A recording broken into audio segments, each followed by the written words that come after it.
Sekarang saya akan membahas tentang manajemen piutang.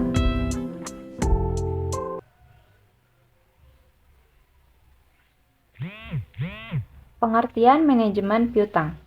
Manajemen piutang adalah proses perencanaan, pelaksanaan, dan pengawasan fungsi akuntansi dan keuangan dalam sebuah organisasi. Tujuan utamanya adalah untuk memastikan bahwa informasi keuangan dan akuntansi dihasilkan, disimpan, dan dikelola dengan baik, sehingga dapat digunakan untuk pengambilan keputusan yang bijak dan pemantauan kesehatan keuangan perusahaan. Berikut adalah penjelasan rinci tentang manajemen akuntansi.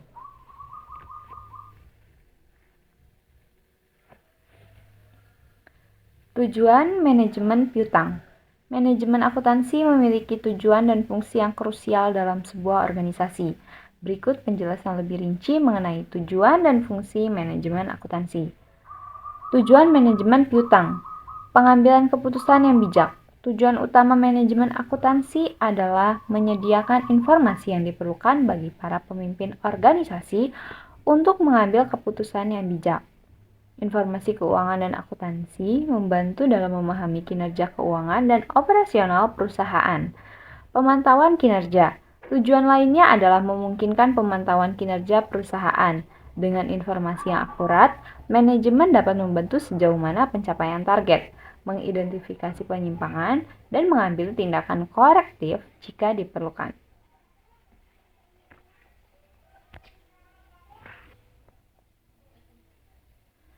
Tujuan manajemen piutang. Perencanaan keuangan. Manajemen piutang membantu dalam perencanaan keuangan jangka pendek dan jangka panjang. Ini termasuk membuat anggaran, merencanakan investasi, dan mengevaluasi opsi pembiayaan. Pengungkapan kepada pihak luar. Laporan keuangan yang dihasilkan oleh manajemen piutang adalah alat penting untuk mengungkapkan informasi keuangan perusahaan kepada pemegang saham, investor, pemberi pinjaman, dan pihak-pihak eksternal lainnya. Kepatuhan hukum. Manajemen piutang bertanggung jawab untuk memastikan bahwa perusahaan mematuhi regulasi dan peraturan keuangan yang berlaku. Ini termasuk pemenuhan pajak dan peraturan akuntansi. Manajemen modal kerja. Salah satu tujuan penting adalah memastikan bahwa perusahaan memiliki modal kerja yang cukup untuk menjalankan operasinya tanpa hambatan. Fungsi manajemen piutang. Pencatatan transaksi. Manajemen akuntansi bertanggung jawab untuk mencatat semua transaksi keuangan perusahaan, termasuk penjualan, pembelian, gaji, dan lainnya. Yang kedua, pengolahan data. Data keuangan yang terkumpul harus diolah menjadi informasi yang dapat digunakan untuk pengambilan keputusan. Ini melibatkan analisis dan pengaturan data keuangan. Penyusunan laporan keuangan. Laporan fungsi utama manajemen akuntansi adalah menyusun laporan keuangan, seperti neraca, laporan laba rugi, dan laporan arus kas yang memberikan gambaran kesehatan keuangan perusahaan. 3. Pemantauan anggaran. Manajemen akuntansi membantu dalam pemantauan anggaran perusahaan, membandingkan hasil aktual dengan anggaran, dan mengidentifikasi penyimpangan. Yang keempat, manajemen pajak. Ini mencakup perhitungan dan pelaporan pajak, serta perencanaan pajak, agar perusahaan dapat meminimalkan kewajiban pajaknya secara legal.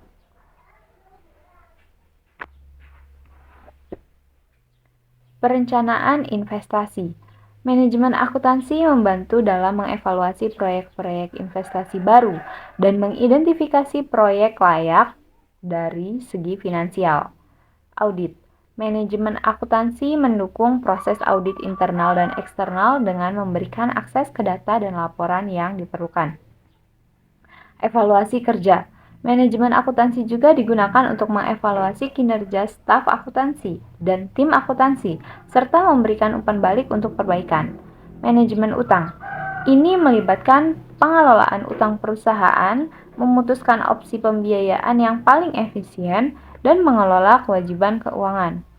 Perencanaan keuangan. Fungsi ini mencakup perencanaan keuangan jangka panjang dan membantu dalam merancang strategi keuangan. Penilaian risiko. Manajemen akuntansi membantu dalam penilaian risiko keuangan yang dapat memengaruhi perusahaan dan membantu dalam pengembangan strategi pengelolaan risiko. Dengan menjalankan tujuan dan fungsi ini dengan baik, manajemen akuntansi memberikan kerangka kerja yang kokoh bagi pengambilan keputusan keuangan yang efektif dan pemantauan kinerja organisasi.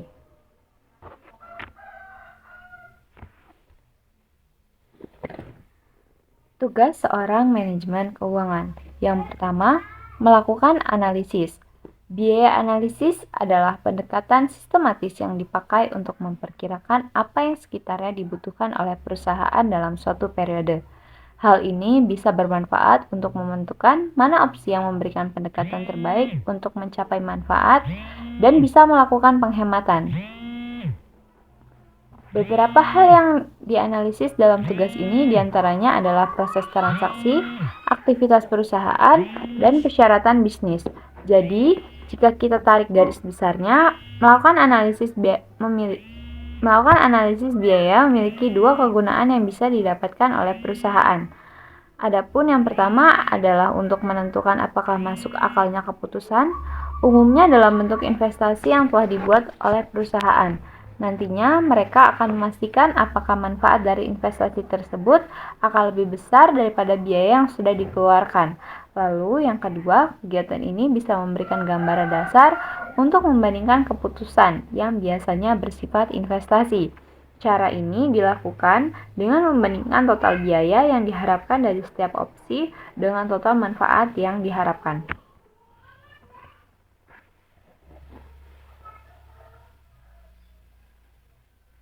Yang kedua, melakukan perencanaan strategis. Adapun yang dimaksud dengan perencanaan strategis adalah proses yang dilakukan oleh sebuah organisasi atau perusahaan dalam menentukan strategi untuk suatu periode dan juga membuat keputusan dalam mengalokasikan sumber dayanya untuk mencapai tujuan strategis. Perencanaan strategis ini juga dapat meluas ke dalam arah pemanduan implementasi strategi. Dengan demikian, terdapat sejumlah hal yang harus dilakukan ketika organisasi atau perusahaan melakukan perencanaan strategis agar mereka bisa mencapai tujuan yang diinginkan. Beberapa kegiatan ini diantaranya adalah menetapkan tujuan strategis yang menjadi tujuan utama, menentukan apa saja tindakan untuk mencapai tujuan tersebut, menetapkan garis waktu, dan menggerakkan seluruh sumber daya yang ada agar tujuannya tercapai. Pelaksanaan perencanaan strategis ini meliputi proses perumusan strategi dan pelaksanaan strategi. Di sini, perencanaan strategis sendiri memiliki sifat analitis, sehingga pembentukan strategi itu sendiri memerlukan pendekatan yang biasanya dilakukan melalui pemikiran strategi. Pengangguran modal. Dalam bagian keuangan di sebuah perusahaan, penganggaran modal dapat diartikan sebagai proses perencanaan yang digunakan untuk menentukan apakah investasi jangka panjang perusahaan tersebut bisa sepadan dengan pendanaan yang mereka lakukan. Adapun yang dimaksud dengan investasi ini bisa berupa peralatan untuk perusahaan seperti mesin baru, penggantian spray mesin, lokasi perusahaan baru, produk keluaran terbaru dan proyek pengembangan penelitian yang biasanya dilakukan oleh Departemen Penelitian dan Pengembangan.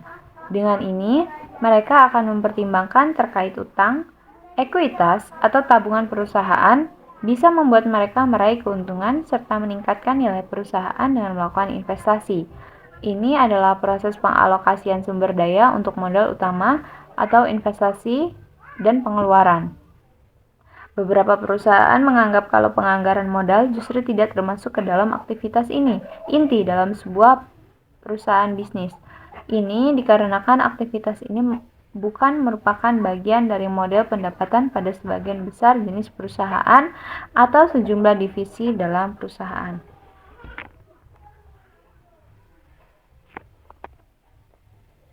Metode akuntansi manajemen yang paling umum digunakan. Yang pertama, Grants, Plan, Konstantkrum, GPK. Tujuan dari metode GPK ini yaitu untuk memberikan informasi dan analisis yang berguna, bermanfaat, dan pastinya akurat untuk para akuntan serta dapat menguntungkan sejumlah pekerja internal seperti pengontrol kualitas, manajer proyek, dan juga manajer pabrik. Yang kedua, akuntansi biaya berlawanan dengan GPK yang sebelumnya kita bahas. Akuntansi biaya menggunakan rasio yang disebut dengan efisiensi. Metode ini membandingkan tenaga kerja dan bahan yang benar-benar digunakan untuk menghasilkan produk dengan produk lainnya yang sama dalam kondisi normal. 3. Akuntansi konsumsi sumber daya. Keberadaan teori akuntansi konsumsi sumber daya ini dianggap menggambarkan pendekatan akuntansi manajemen yang dinamis, terintegritas, dan komprehensif dan mampu menyediakan informasi pendukung keputusan bagi manajer untuk optimasi perusahaan. Mungkin itu saja yang dapat saya sampaikan. Kurang lebihnya saya mohon maaf. Saya akhiri. Wassalamualaikum warahmatullahi wabarakatuh. Bye-bye.